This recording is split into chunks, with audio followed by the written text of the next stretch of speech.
Unfortunately, when I went into the Army, I ended up on a little island called Okinawa, where the Japanese were always trying to blow my head off.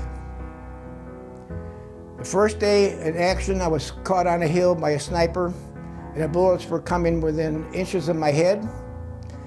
And then that's when I made my first real prayer. Lord, I'm too young to die. You have so much for me to do.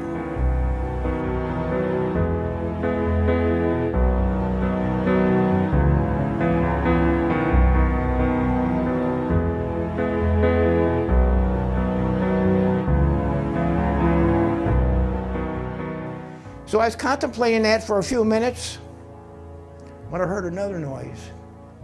And I knew immediately what that noise was. I dove to the ground and covered my head with my arms.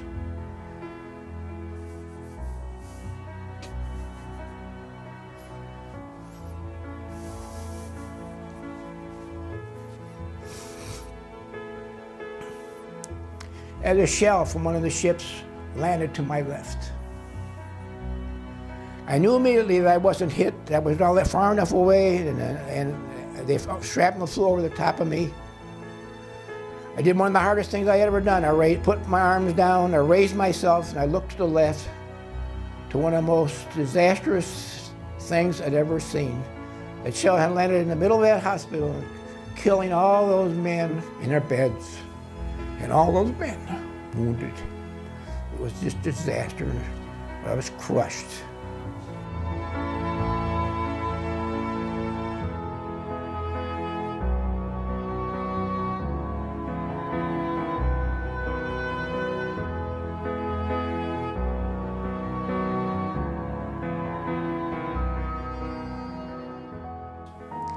I'm tired of you walking around doing nothing. Come out here to the job and start picking up 2x4s and picking up and cleaning the site. And so I did. And I started working for him. And pretty soon I had a hammer in my hand and a saw in my hand. And I started becoming a contractor. I became a union contractor, carpenter, and became a foreman. And then I met my neighbor. And he started inviting me to Christian businessmen's meetings.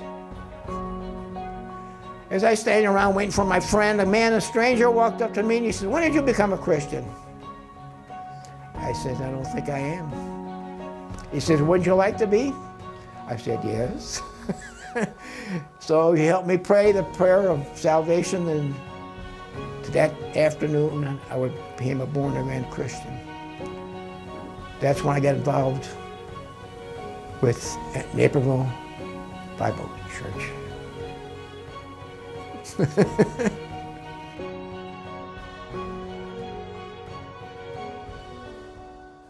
The first thing we did was move into the church house and use that as a meeting room. We then started work on the sanctuary. As we grew out of that and get new expansion, we decided to put up a Christian Ed building. It's now called the chapel. As we grew and went to 2 services in that little building, we knew it was time to expand. So the best thing we thought of was a multi-purpose building we use.